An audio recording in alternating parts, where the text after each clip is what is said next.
नमस्कार, मी लतिका। आज मी तुम्हाला एक नाश्त्याची रेसिपी बनवून दाखवणार आहे। त्यासाठी बघा ही कांदा आणि कांद्याची काप घेतलेले, छोटे छोटे कवळे कांदे होते बघा, कापून घेतलेले आहेत। हिरवी मिरची, आलं आणि 2 पाकळ्या लसणाच्या घेतलेल्या आहेत आणि जास्त कोथिंबीर घेतली बघा, देशी कोथिंबीर आहे। आता ह्याच्यामध्ये आपल्याला थोडंसं आपण ह्याच्यामध्ये चीज टाकूया। एवढं चीज टाकले बघा, थोडंसंच टाकायचं, कारण फक्त आपल्याला ती चवीसाठी टाकायचे, चव छान येते एकदम। त्याच्यामध्ये बघा एक बटाटा मी शिजवून घेतलेला आहे, तो पण खिसवून टाकायचा। बटाटा खिसून घेतलेला आहे, त्याच्यामध्ये चवीनुसार मीठ आणि मॅगी मसाला आहे। ह्याच्यामध्ये तुम्ही गरम मसाला टाकला तरी चालेल। आता हे सगळं आपल्याला मिक्स करून घ्यायचे। अशा पद्धतीत बघा सगळं मिक्स करून घ्यायचं आहे। आता आपण बनवायला घेऊया। त्यासाठी ही गव्हाचं पीठ घेतलेलं आहे, तुम्ही ह्याच्यामध्ये मैद्याचं पीठ जरी घेतलं तरी चालेल। तर थोडंसं पीठ टाकायचं खाली, वरनं खालनं असं पीठ लावून घ्यायचं आणि आपण जशी चपाती लाटतो ना, अशा प्रकारे आपल्याला ह्याची चपाती पातळ अशी लाटायची। असं बघा चपातीसारखं एकदम पातळ असं लाटून घ्यायचं। जेवढं तुम्हाला पातळ लाटता येईल ना, तेवढं जरी लाटलं तरी चालेल। छोट्या मोठ्या तुमच्या आवडीप्रमाणे करायच्या। आता मी तुम्हाला ही मोठी दाखवते।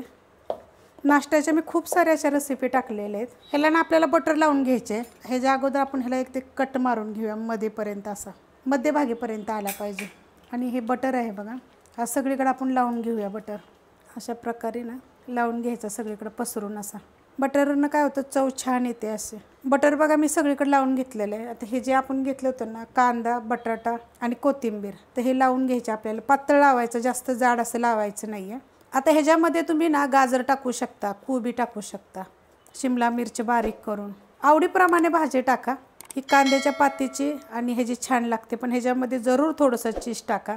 असं बघा पातळ लावून घेतलेलं आहे। जेवढं पातळ लावता येईल तेवढं लावून घ्यायचं। आता ही बाजू आपली उचलायची चपातीची आणि अशी बघा दाबून घ्यायची सगळीकडून अशी चांगली, अशा पद्धतीनं दाबून घ्यायचे। आता ही उचलायची आपली बाजू आणि ह्याच्यावर ठेवायची। ही साईडचं असं दाबायचं, हे दाबायचं आणि ही बाजू परत उचलायची, आपण इकडे ठेवायची अशी ह्या बाजूवर बघा। आता हे मध्ये घेऊया आणि हे अशा पद्धतीनं दाबून घ्यायचं चांगलं, साईडनं वगैरे असं दाबायचं चांगलं। आता आपण तवा गरम करत ठेवूया। तवा गरम करत ठेवलेला आहे, गरम होऊन द्यायचा चांगला आणि मग गॅस आपला बारीक करायचा, नाही तर मीडियम करायचा। तवा गरम झालेला आहे, तर गॅस एकदम मी बारीक करते आणि ह्याच्यावर आपण थोडंसं बटर लावून घेऊया। तुम्ही बटर नसेल तर तूप लावलं तरी चालेल, तूप तेल लावलं तर बटरनं काय होतं, चव छान येते। आणि हे आता आपण त्याच्यावर ठेवून घेऊया। तर बघा हे अशा पद्धतीने मी सगळीकडून दाबून घेतलेलं आहे आणि आता गॅस मीडियम करते आणि मीडियम गॅसवर आपण हे चांगलं भाजून द्यायचं एकदम। असं फिरवून फिरवून बघा मी असं हलवून हलवून भाजून घेतलं। त्याला पलटी करून घेऊया आपण।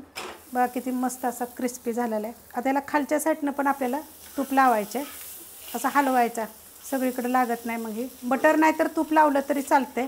असं दाबून घ्यायचा चांगला, म्हणजे चांगला भाजला जातो आतपर्यंत आणि एक नंबर चव लागते। करून बघा, मुलांना लय आवडेल हे। खालची साईड पण बघा आपली चांगली भाजलेली, अशी दाबून दाबून कडनं वगैरे बघा किती कडक झालेली आहे। ही वरची साईड आहे, खालची साईड बघा किती कडक झालेली अशी मस्त। आणि साईडनं बघा जे आपण भरलं होतं ते पण चांगलं भाजलं गेलेलं, असं दाबून दाबून भाजायचं एकदम बारीक गॅसवर, नाही तर मीडियम गॅसवर एकसारखं पण दाबून असं भाजत राहायचं। वरपर्यंत चांगली त्याची वाफ येते आणि चांगलं भाजलं जातं। मस्त असं भाजलेलं आहे बघा, किती कडक, खायला छान लागतं। तुम्ही हे असं कोरडं पण खाऊ शकता, टमाटर सॉसवर खाऊ शकता। मी अशा पद्धतीने आता मी सगळे बनवून घेते। रेसिपी आवडली की लाईक करा, सबस्क्राईब करा, कमेंट करा आणि शेअर बी करा।